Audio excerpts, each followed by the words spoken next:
guys, it's Stacy and welcome to my channel. Today we're going to create a couple of cards with DIY distress sprays using Close to My Heart Friendship Bouquet stamp set.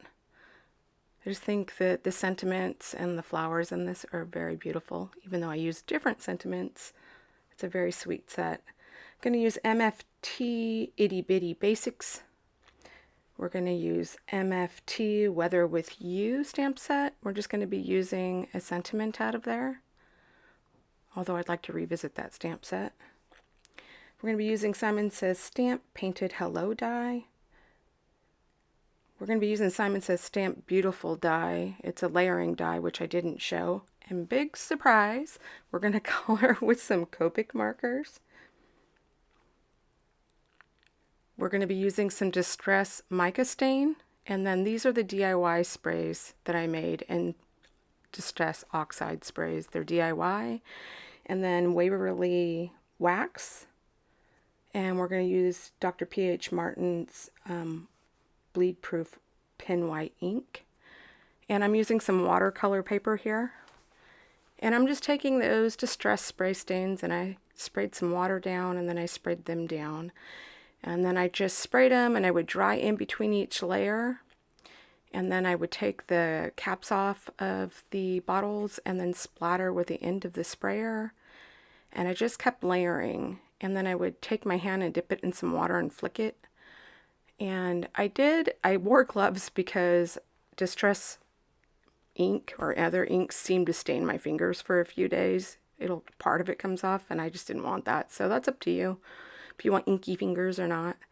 And I just kept working it. I mean, this is multiple layers. I'm sure that I overdid it. This is something that I don't do very often, but I thought I have these spray stains that I made, and then I also have other spray stains and I have mica spray stains, and I decided I wanted to play around with them. And that one up there, there's kind of a strip that you can see in the corner. Those were Distress Mica spray stains. And I didn't show that one because it wasn't very pigmented. But I can revisit it again if you guys would like. And I'm stamping out these images on some Express It blending cardstock and some Memento Tuxedo black ink. And then I'm going to color a couple of the images on camera. So I believe I color 2 of the leaves and then I do 1 of the sunflowers. Because if I kept you here for all of the coloring, I stamped these out multiple times because we're going to have multiple examples at the end. We would have been here a long time. And it's just me repeating the same thing on the other images. So I work from typically I'm working from my lightest to my darkest this time. Typically I do darkest to lightest, but I noticed with this Express It blending cardstock, because it blends so well, it really will wash out the darker Copics. And so I think I'm just trying to save that step so I don't have to keep going back over and over multiple times. I like to go maybe twice or 3 times depending on if it needs it, because I feel like when I go in the second time I get a better blend and I get a deeper blend. So I just colored all of them with my lightest Copic, and then I'm working up to the darkest. And originally I was really trying to define different peaks and valleys in the petals themselves, and it could probably be done, but I was struggling because there's so much it's kind of a sketchy, like there's a lot of wispy lines, a lot of incomplete petals, because that's the way it was designed, and it's very beautiful. So I just kept my darkest towards the middle and then worked it out to my lightest. And then if the petals are overlapping, some of them I kind of go in with, and then I deepen right where it's overlapping with some darker tones. And I think they came out pretty. I think they have some dimension. They're not super realistic, but I do think they're pretty. And then I'm just going kind of back out to the edges with that lightest instead of going over it all. And then here I go back in with my work into my darkest again. Have you guys used Express It blended cardstock? If you do you find that it washes out a bit more when you layer from darkest to lightest versus I usually use Neenah Solar White 80 pound? And I still do, especially if I'm using pencils. And I love this. I said in my other video that I would probably never go back to using Neenah, but I'm learning it does have its place. So I love the blends.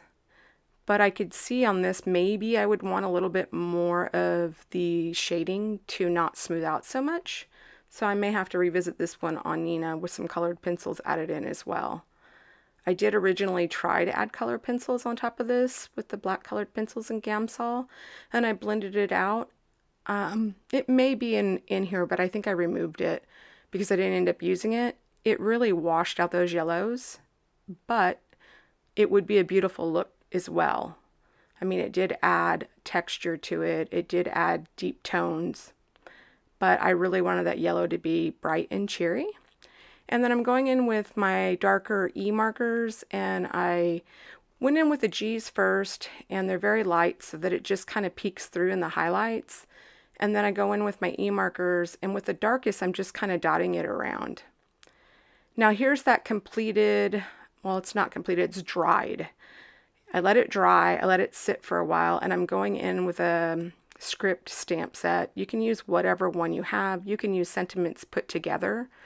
And I'm just kind of rocking it in the Distress inks. And I've even dabbed some of the ink away, and I'm keeping the green where the green is and the orange where the orange is with the text. And I just want it there for texture.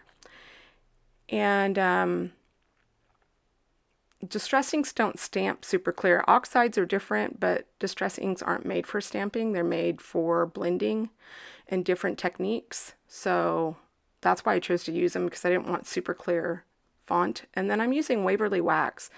Tim has I'm not sure what it's called. I can't think of the name right now, but there is a wax to seal in the inks, and I didn't have any. So I pulled my Waverly Wax because I use it on my ornaments that I make.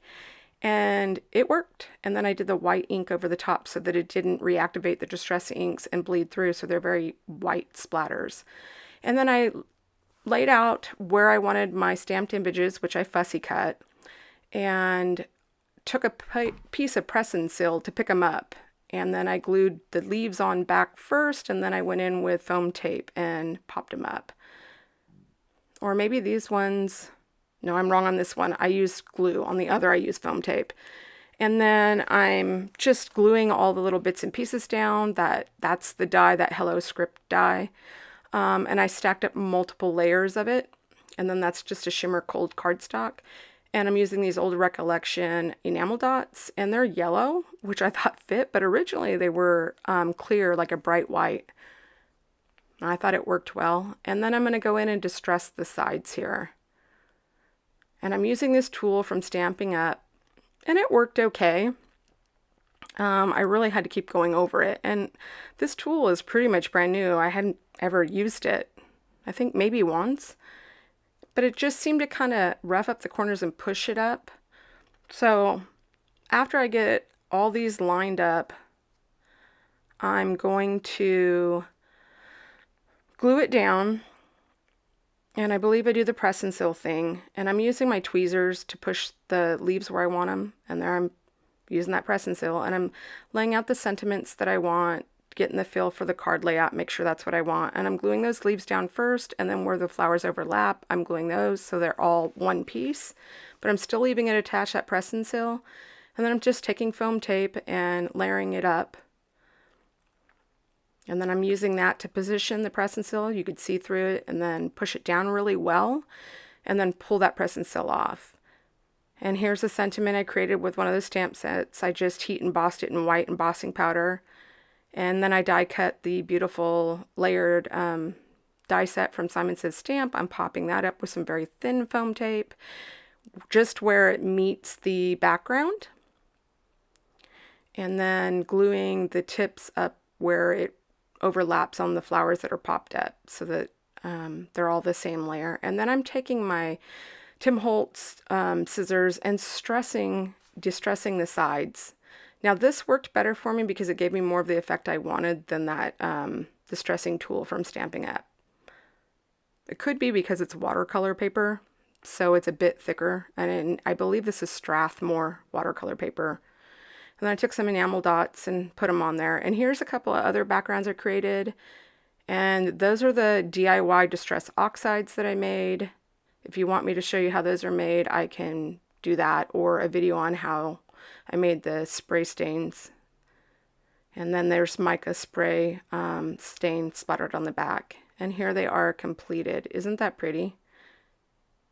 I really think they came out beautiful. There's a lot of dimension in person.